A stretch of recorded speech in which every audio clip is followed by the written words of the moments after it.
like that song. That's one of my favorite songs. Good morning, good afternoon, good evening, wherever you are in the world. Welcome to the Influential You podcast.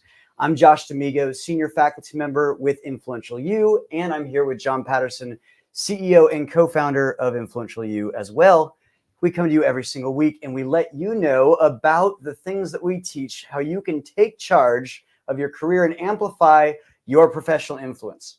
Since 2009, we've helped thousands of business owners, executives, and entrepreneurs become more influential, more rewarded, and more you. Today, we're speaking with Jean Lloyd. Jean Lloyd is a cultural architect, and her approach is unique as she does not prescribe a blueprint for success with her clients because her clients are already experts in their field. One of the things that I love about Jean is that she's absolutely humble. She's easy to talk to. You're going to love her from the start, but she brings guidance and critical thinking to her clients to impact their success, and they get a new mind-bending outlook that equips them to reimagine and then reinvent what they're doing. One of the best things that you'll find out about Jean Lloyd is her heart today, and you're going to hear it absolutely when it's time to speak with her, and I cannot wait for you to meet the Jean Lloyd. We're going to put her website right here at the bottom so you can actually see her. And we're so excited that she's going to be here. Please welcome to the Influential You podcast, Jean Lloyd. Hi, Jean. How are you? Hello. I'm so glad to be here. I'm so excited. I'm with two people I really love. And so I think we're going to have a lot of fun today. How about that? I accept. And Jean, before we get going, my prompter kind of messed up a little bit. Can you tell me a little bit more about all of the things that you're a co-founder of and what you do in the marketplace? If you go to jeanlloyd.com, a lot of what you were creating is on that website. But what I do is I listen to people for a living, and I listen to what they tell me they want. And then I really get clear about what do they have that's in their culture, what are the conversations, precisely the narratives that are in their culture. And then I ask them, their cultural stakeholders, I ask them, which narratives do you want to keep? And which narratives do you not want to keep? And then that's when we get to work. That's great. It's so good. And I'll read this too, because I've got it now unfrozen. Jean is the owner and president of Jean Lloyd Consulting, which just told you about, and you saw the website.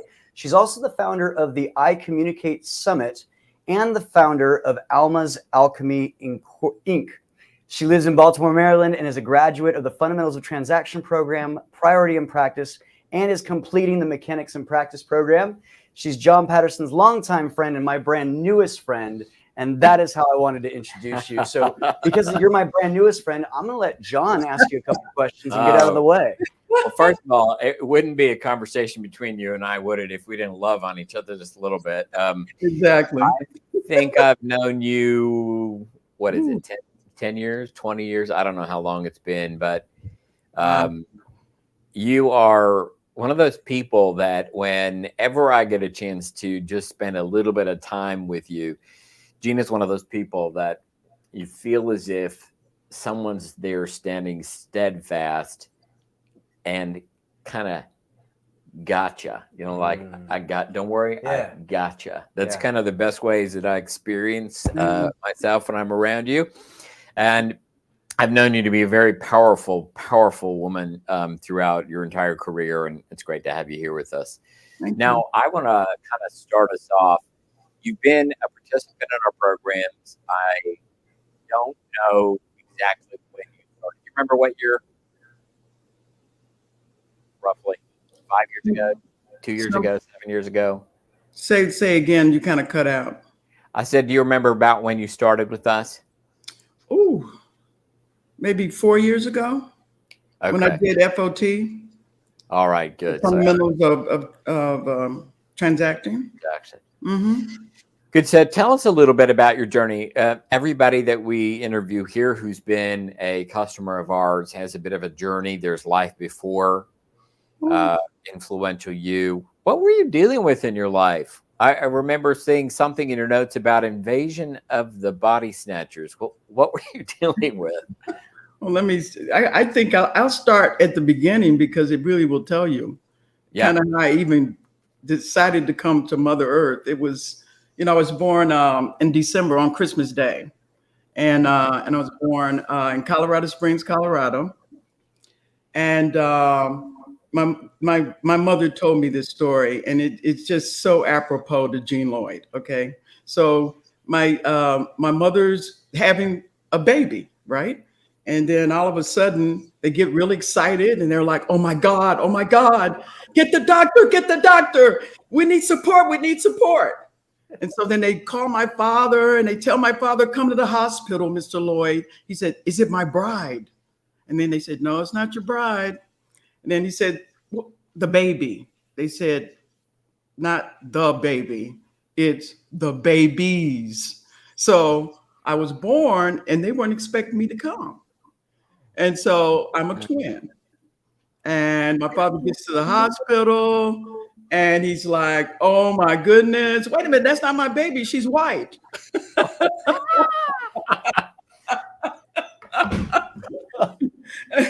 And it's so funny, I'm a newborn. But at any rate, the thing that I think, when you said I got you, the thing my father said that moved me the most was, he said, I was on my way to the Korean War. He was in the army. And he said, because I had twins, they did not deploy me to Korea. He says, I'm alive today because of you. Wow. So it was like, gotcha. I got you, Dad. I got you. And that's kind of been my life, is being committed to people sometimes more than they're committed to themselves. Yeah, absolutely. And it's kind of the way that I've always known you to be. Reading your notes, I was kind of left with this thing that I know about a great number of people that you and I may know in common, Jean. And many of these people, you could say they found their heart and soul in sort of the work they were doing. And then at some point, they began to find that they were pulled in a different direction. And their heart sort of never came back. They couldn't, that's not the best way to say it. It's a bit like I was so committed to something that once I moved away from that, I didn't know how to find that again. Right. Or I didn't know how to restore that, or I didn't know if it ever could be restored, or I wonder if that was a one-time. So can you comment on that, as for your journey? Yeah, the thing I've always known about myself is I'm a seeker. I'm always looking for how can I make a difference and open up something for people. And quite frankly, by the time I got out of college, I had been exposed to a lot of things, particularly the world of philosophy. And I always wanted to know, how can I take all of the things I learned? So one of the biggest pieces was when I started going to church and stuff. My dad was big in the church. And he said, one of the biggest lessons that we learned early on, and it's been a thread in my entire life, is in the beginning there was the Word. And I kept looking for the word that would open up people's productivity, open up love, open up just their ability to really live. And so I knew I was going to be a late bloomer for that reason. I knew it. And I tried lots of different things. And I worked in the financial services industry. I worked for stock brokerages. I worked for banks. I worked with nonprofits. I worked with just all kinds of businesses. And I kept like this seeking. And the seeking was, what's the word? What's the narrative? What's the story of you that would have your company win, have you win, have your family win, like the whole human being gets to win. And, a lot of doors never opened because of different narratives, some of which I had no control over. So I thought. Yeah. So good. And so I kept looking for what's your voice, because I can't get to someone else's voice until I get my voice. Like, what is your seeking, right? And I'm Right. seeking the word, the It's language that so- unlocks that human over there. Yeah. And I'll say this because John, it's really funny. I was raised in a Baptist upbringing, and I know that's John 1:1 that you just quoted. And Exactly. what's funny is in communication, I was a communication undergrad, and I know that that's a big through line for you is your ability to communicate and your performer skill set.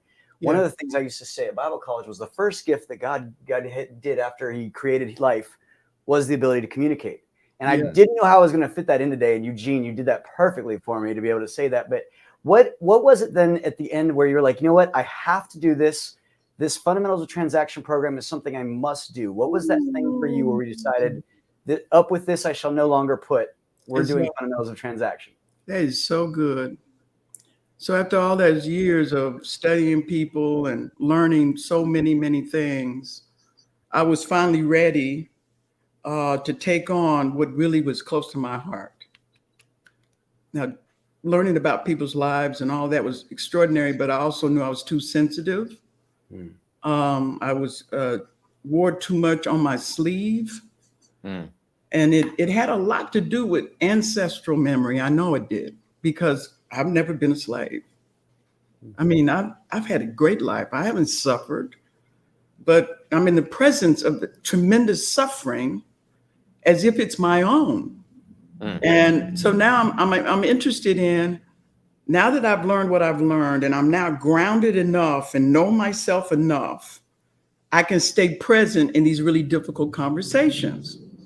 So that's when I started my company.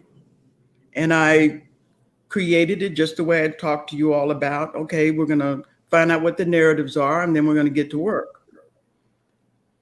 The biggest problem I had, though, was as great as my stuff is, and it's good. I mean, people's lives are altered. I mean, altered. People who never made money make lots of money. People who couldn't get over things that happened in their personal lives get over it, and they are getting more and more fulfilled. But the breakdown is I didn't know how to transact. I didn't really have the levers and dials of how do you get out of your work. See, the way it's set up when I started Fundamentals of Transaction, it was set up where I had to do everything. You know, like you have to go get the pig, kill the pig, you know, cut up the bacon, cure the bacon. Your company is set up as you have to do everything. Exactly. Yeah. Solopreneur. Right. So that's when I realized there's too much me in my business. Way too much me.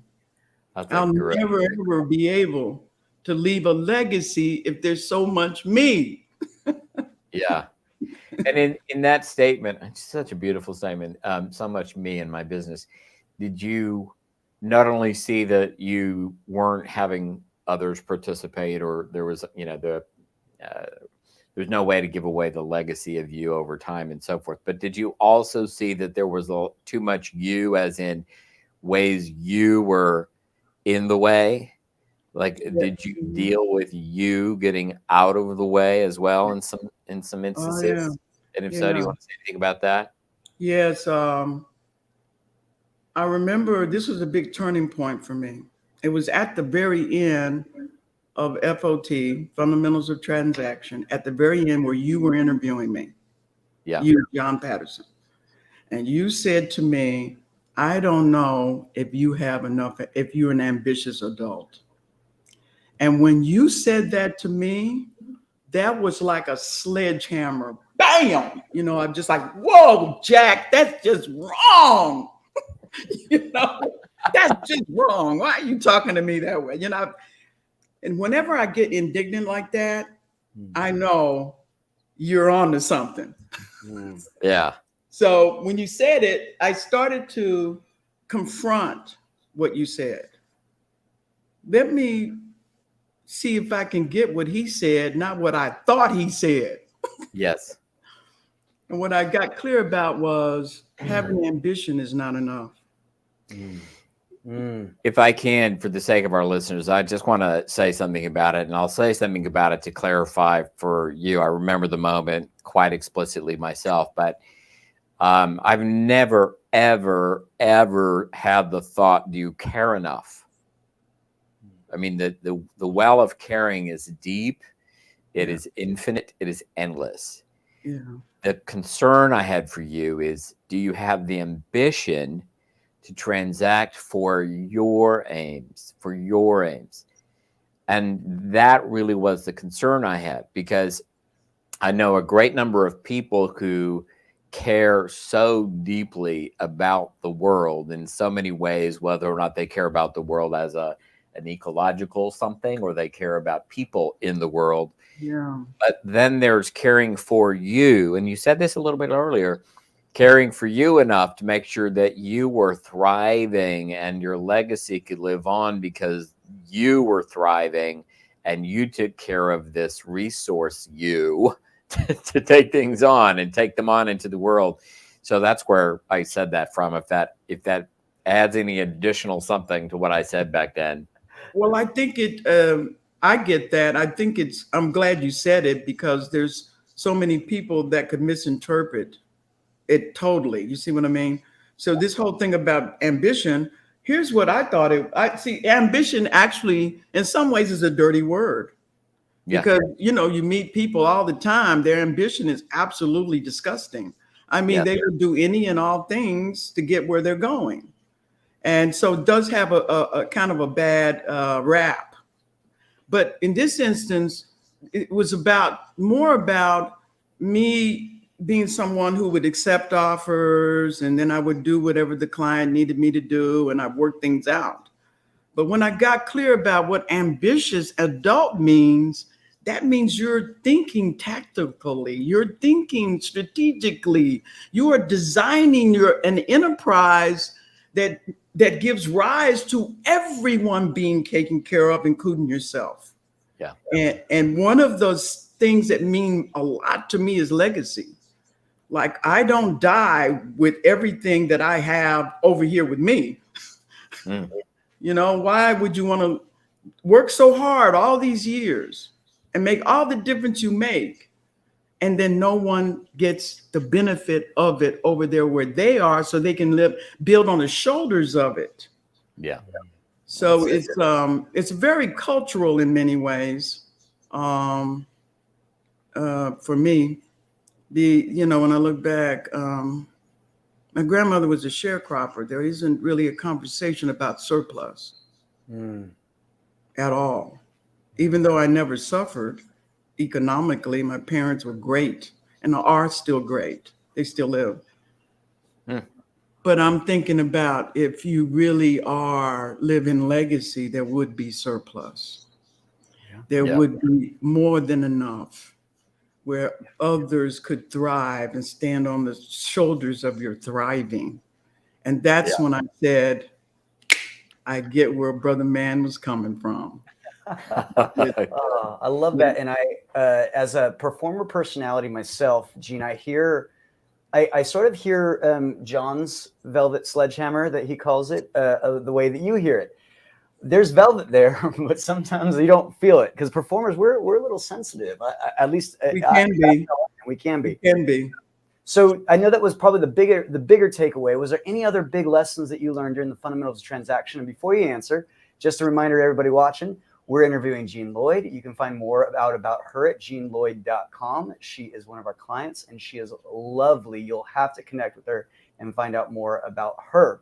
Jean, something else that maybe another takeaway that you had, or something that really helped your business and your personal life during the Fundamentals of Transaction program, or during your studies with us? Well, when I was in priority and practice, that was the next big thing for me. Oh God, I always wanted to do priority and practice. That's why I waited. And then Marnie called me. And so priority and practice is not, I don't know, 6 weeks. But good Lord, do you find out what you are doing with your time? Woo! Oh my God. I was just like, Jesus, register me in MAP right now. I didn't even wait. I was like, okay, I'm requesting, interview me, do whatever, what you need to do. Tell me you have to be fit to do it. And I'm like, fine, whatever it takes. because what I did see was there were a number of things that I had a lot of naivete about. You know, like there is financial intelligence that is critical here. There is how to transact powerfully through all of the steps. See, a lot of things I do is very intuitive. It's just there to do. But how the heck can you give away something when it's intuitive? Yeah. Like, how are you going to? Okay, it's time for me to register. I'm ready. Let us get to work. Let's roll up our sleeves. And so that also brings me to something else that I got clear about. When it's just you doing everything, there is a kind of ego that starts to emerge, because you're doing it on your own personal work, your own personal. Everything starts to get personal, and you're not really developing a team of people where you're all able to create things together, work through things. So all they had was my personality. There's different personalities you actually must have, and you must develop and grow together inside of transacting. Like there's things I do, but then there's things other people do that a performer does not do. And in the Mechanics in Practice program, which I know you're about to complete, is that right? Okay. So in that program, well, I'm halfway through. Oh, you're halfway through. Okay. All right. Good. Can I assume now that you have people on a team, or you're doing the work to define who those people might be, or what's the status? I have people on the team. All right. Now, here's the thing, John, I have to say, it wasn't that I didn't have anybody on the team. It's that I wasn't making the right request. I wasn't having the right conversations at the right time with the right people. Okay. All right. That's good. And for your own legacy, are you now chewing on how to develop people to have the kind of intuitive quality that you do? What's going on about that? Well, I'm going to say it like this. I want people to work inside of their gift. And what I want them to be able to do is to be infinitely clear about what their gift is and how to best utilize it. Yeah. So intuition isn't going to get you there. You got to really know what you know. Yeah. So, and when it's intuitive, it sort of lives in, I don't know why I know it or how I know it, which is not very useful. You've got to be able to say where it came from, how to think about it, and how to make certain moves within that realm. Yeah. Something resonating? Oh, so much. First off, I can hear you in you. I Yeah, can hear me too. that need for people to help others. I can hear that. And the second thing that I really like is you brought up the intuitive a couple times. And one of the things that I really like is that we teach people to be intentional with those moves. And when you're using that intentionality, one of the things that you learn in management is that a personality-based company, a church, for example, that has a very outgoing leader doesn't generally get to leave a legacy behind, because everyone misses that personality so much. And what you're starting to build is something a lot stronger than a personality-based leadership, which I absolutely love. So that's what I'm getting from all that. And I guess I'll ask you this question, Jean. After fundamentals of transaction, after all the things, how's life now? What's it like in your world now to do all of this and to practice what you've learned over the last 4 or 5 years? Well, you know what? I actually am very much at home with myself in ways I've never been. The challenges have been really great. So when COVID came along, a lot of the work I was doing with my clients, now I had to create different ways to get to them. And I had one client that really required a heck of a lot of work. Civil rights organization, extremely well known, worldwide, by the way. And I was working with them on their strategic plan. And they had to cut way back on the amount of time we were utilizing to create this strategic plan. And I realized that I had everything I needed. As long as it didn't become about me and I kept doing the work and I kept working through what I knew to work through, not so much about knowing how to do it, but how to be about it and how to open up everything in a much shorter period of time. I'm shocked at the amount of work we got done in a couple hours a week for several weeks. Now we're inside of implementation, and now, which is much tougher in many ways, because now you're having them walk the talk. Yeah. So now it's about, are you sure you want to use that language with the senator? Yeah. What really is, you're not going to get what you want if you do it that way. Let's look together, shall we? And and then since then, my father's had a stroke. Both parents have been in the hospital 4 times over the last quarter. And I was able to stay present and stay purposeful and mourn at the same time. Yeah. And then employ the use of my team, talk to them about, this is what I need you to do. You're gonna lead the webinar tonight. Here's how you're gonna do it, and here are the steps you're gonna take. You are ready. Do not worry. And at any time you can have a conversation with me. Remember, we're one voice. It's not Jean Lloyd's voice, it's our voice. So good. So good. On that note, by the way, you and I got to have a conversation, because there's something about a voice that I want to give to you. Sorry, podcast listeners, I'm not giving it to everybody, but I want to give it to you. So you and I need to have a little talk about that. Just remember, I would love to have a talk about that. Something about a voice, of giving away a voice. So, and I know I read in your notes you quadrupled your income. Even oh yeah, my income. Oh my goodness. Let me tell you something about this income thing. See, I get my value out of being with people. When I see them winning, when I see them making a lot of money, they're having children they never thought they could have, by the way. There's all kinds of miraculous stuff. That's why the name of the corporation is Alma's Alchemy. My name's Alma Jean Lloyd. Alma's Magic, Alma's Alchemy. And because that's what people say. They'll say, she's just magic. I just hire her. She's just magic. And so, to me, I don't chase money, because then you have to do it for the rest of your life. And you're not happy chasing money. But if you follow your dreams. That's so good. hold on. What is it? Yeah, I hear it. I stayed true to myself the whole time. When it was really tough. Yeah. And those times when you feel like you must be crazy. You must be absolutely bonkers. I could do it. I could just be a famous actress. Come on. I don't have to do this. But I still love what I do, because it's about impact. It's about impact for me. That's what matters to me. But it's interesting, when the impact is there, the money's there.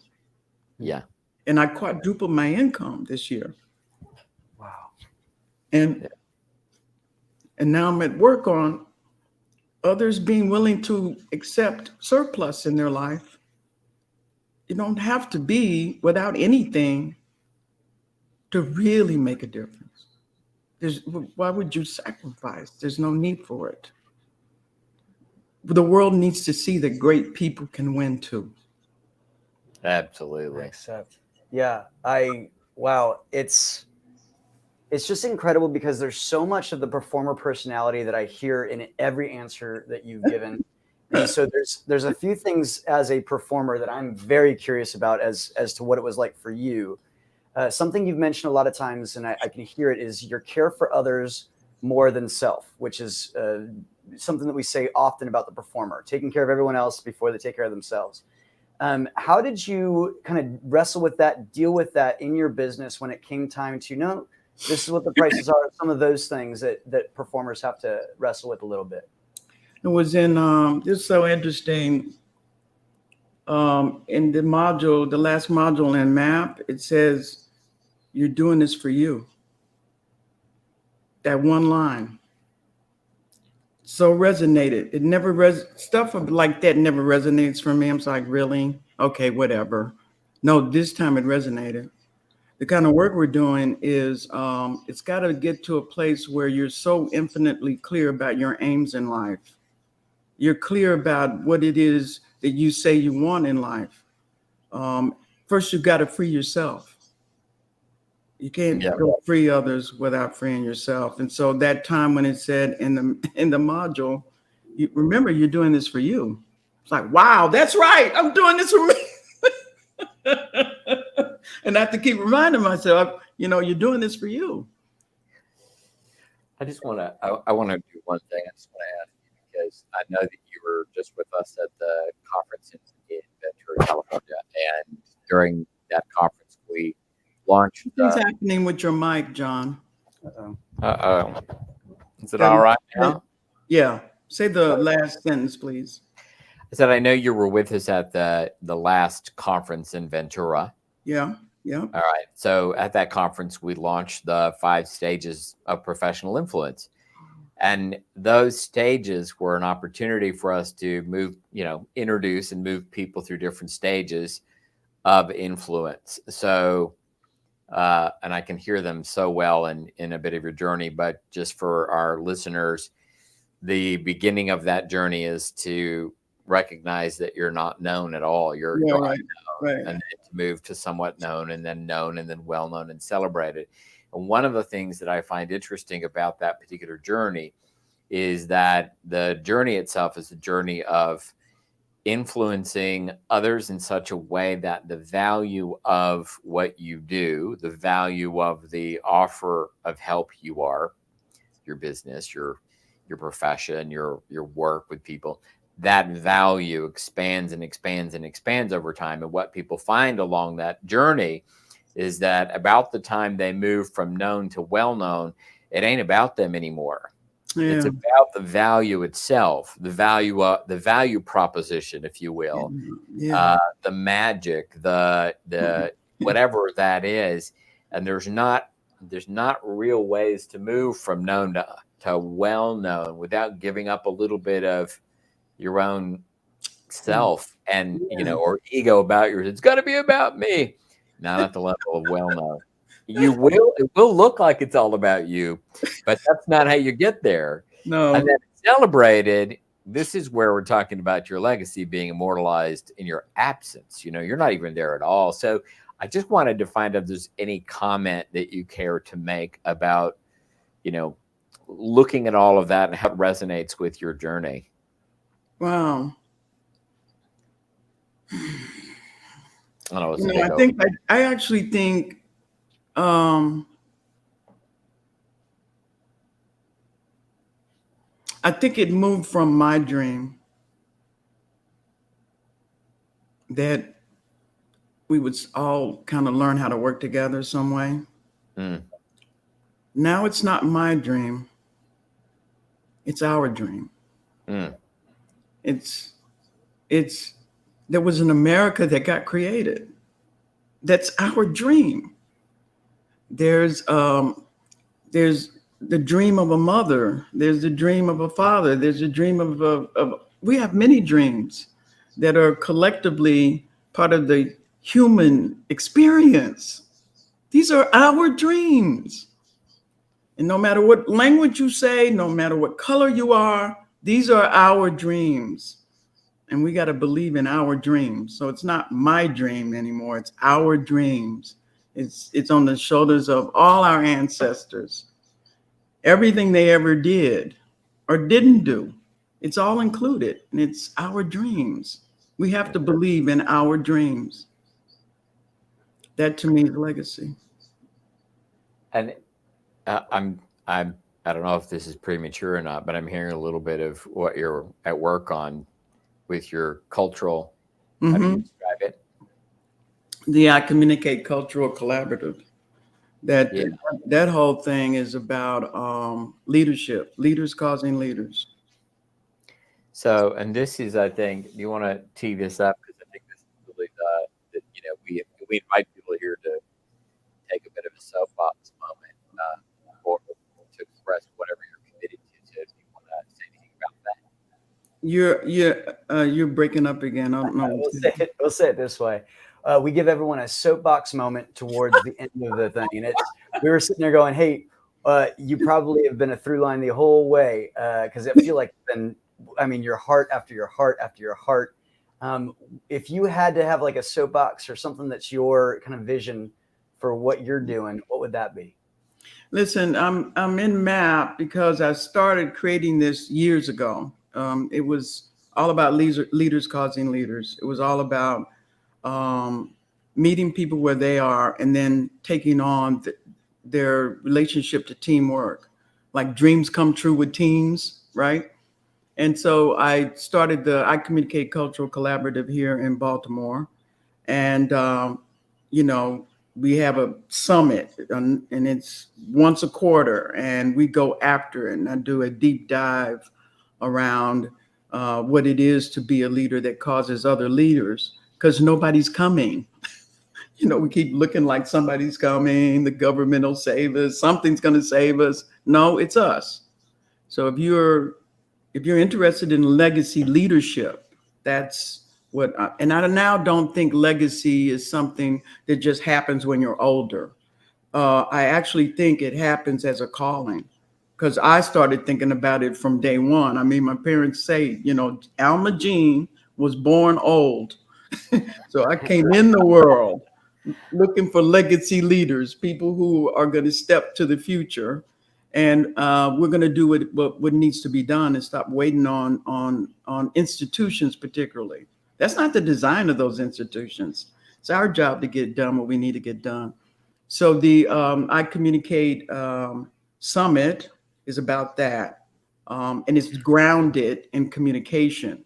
So what I'm really at work on is watch your language. Your words are creating things that you cannot and will not be responsible for. So it's the difference between talking versus communicating. And then as a leader, how do you cause others to take action? So that's what it's all about. Well, I can definitely tell that you were born on December 25th because you've been such a gift to us. Thank you so much, Jean Lloyd. And as a fellow Capricorn, I hope that you never have any presents wrapped in Christmas paper from now on. Well, my birthday's Christmas and my parents' anniversary is on Christmas. So I was their first gift, honey. Me and my brother. Well, thank you, Jean Lloyd, for joining us this week. I'm gonna move to John. What did you hear in this conversation? Like, tell me a little bit of, because there's so much that she shared with us that I'm like, I want to dive into all of it. But what was your big takeaway? Well, I'll say, but Michael, you got to tell me if my mic is working or not. Can you give me a thumbs up in the booth and tell me? He said, yeah. Yeah. Okay. All right. Good. Well, you can just hear in Jean again. She's sort of grounded in something, and I think the something she said right at the end there about sort of born an old person. I think that's how she said it. An old soul, just like a wise old soul who's been. There's a term that I love, and it's called elder. Oftentimes in many tribes of people and many kingdoms of people, there are the elders, and there are the wise old people that sort of watched as the rest of us did all kinds of nonsense, as naive little whatever. And then they watched and they would, and sort of let that all play out, knowing that there would be lessons along the way. And ultimately, there would be good that came out of those lessons. And I experienced Jean Lloyd as an absolute elder in some ways. But one of the things that I also love about Jean, and I'm curious about this, Jean, if when you and I talked at the conference, one of the things that we talked about was what I could hear in your being, having an ear for kind of the architecture of a community, of a culture of people. And there was a term that you used for that. And I would love to, Michael, if you could put her back up for it. What is the term for that you said? And I thought it was like cultural art. Oh, cultural. It was a cultural ontology. Cultural ontology. Yeah, it's about how does that culture exist? How is it brought to life? What narratives and language and traditions and ideas? You must respect that, and then allow for it to emerge in its fullest power. So, to answer your question, and Michael, you can keep it right there. Some people have the capacity to lead by force. Some people have the ability to persuade with charisma. And then there are these people who, and Jean is one of them, who have this capacity to stand steadfast, listening for the essence of people and cultures and organizations, and she can hear what nobody else can hear. And when she hears what nobody else could hear, she can show it to you. And in the moment that she shows it to you, it's a bit like revealing some secret that you never ever, it's somewhere in the back, you knew that thing was, and all of a sudden it's still, with such finesse. Let me show you something. And then in that moment, it's like with the elders, all is healed and all is well, something like that. And so, that is so well said. It's literally what I'm looking for is you can unlock it if you have the language. Yes. So if you don't have the language, you have no access to it. That's right. So I'm listening and listening and listening for what is the language that truly captures the essence of who these people are. That's how right. do we bring out the best in them? It's there. It's always there. But you got to listen long enough and be still long enough and not be quick and draw conclusions. Well, the thing that I love about the cultural ontology conversation that we started is I've always known you to, I got to look at her over here. I've been looking at her. I got to look at you. I've always known you to be someone who can hold the space, right? Can hold the space. You got big ears. In other words, you can hear the bigness of people, humanities, cultures, and so forth.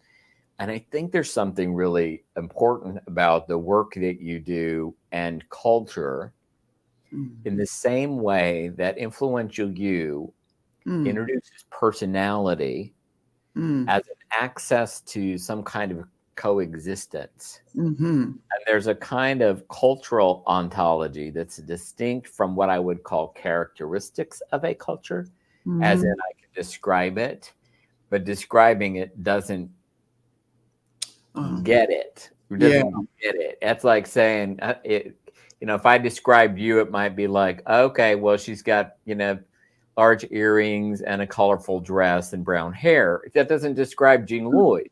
No. And I can't describe a culture that way. No.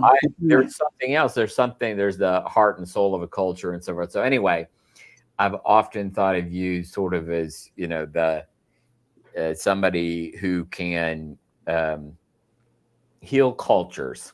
Bring us, somehow deal with this nonsense of, being so different in some ways, when we're so the same in so many other ways. What's so cool about what you just said is it was never about a culture. Because sometimes when you say culture, people think you mean black and white. They don't get where we create meaning is in culture. Right. It's the songs, it's the clothes, it's the habits, it's the or the all of it. Right. You got to be able to get in that groove.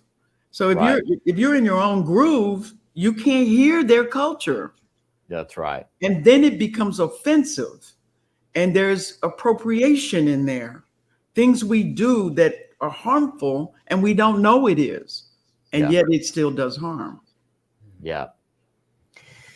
So, as far as I'm concerned, we need a lot more of you and a lot more of, I need your, the thing I was going to talk to you offline a little bit. I'll just say it this way. Look, you need to start training people to offer the ears that you offer.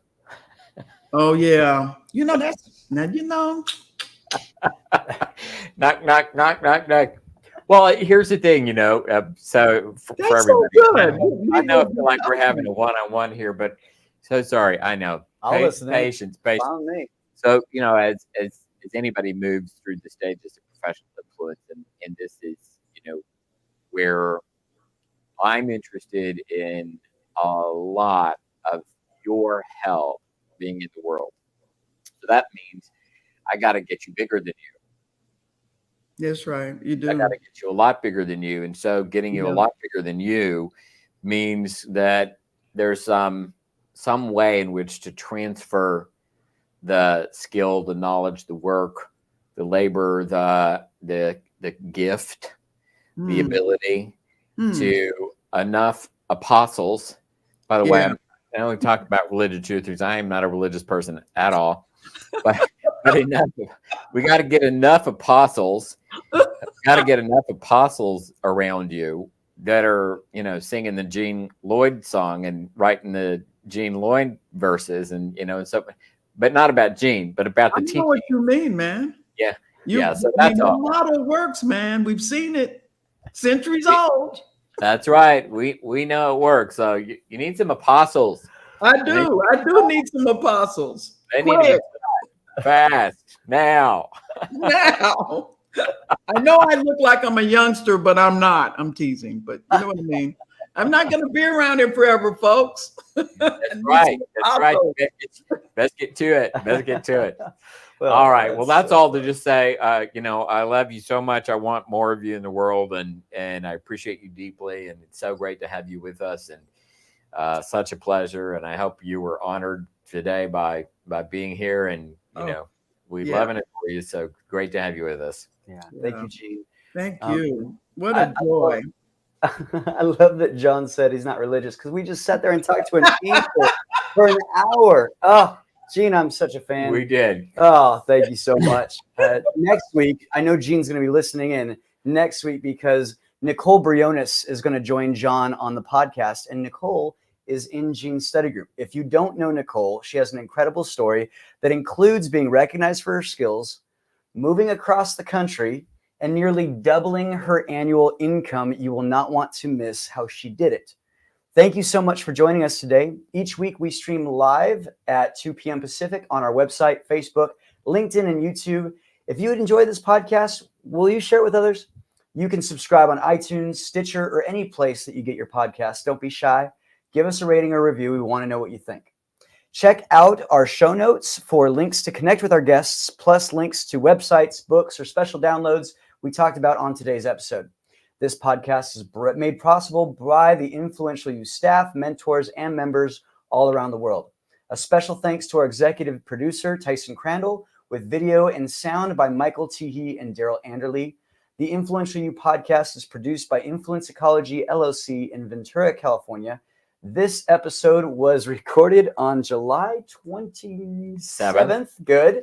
This podcast theme that you got to hear at the beginning and on the way out is by Chris Standring, and it's titled Fast Train to Everywhere. And if you haven't offered a rating or review, I ask that you take a moment and go to iTunes or your podcast app and let us know what you think. This helps us more than you know.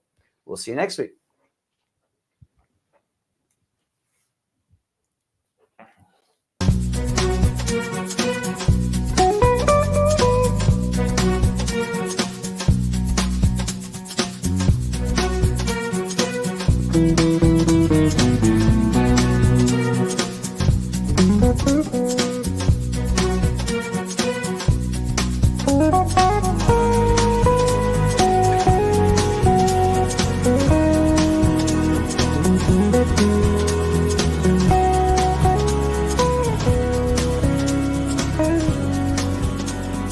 you.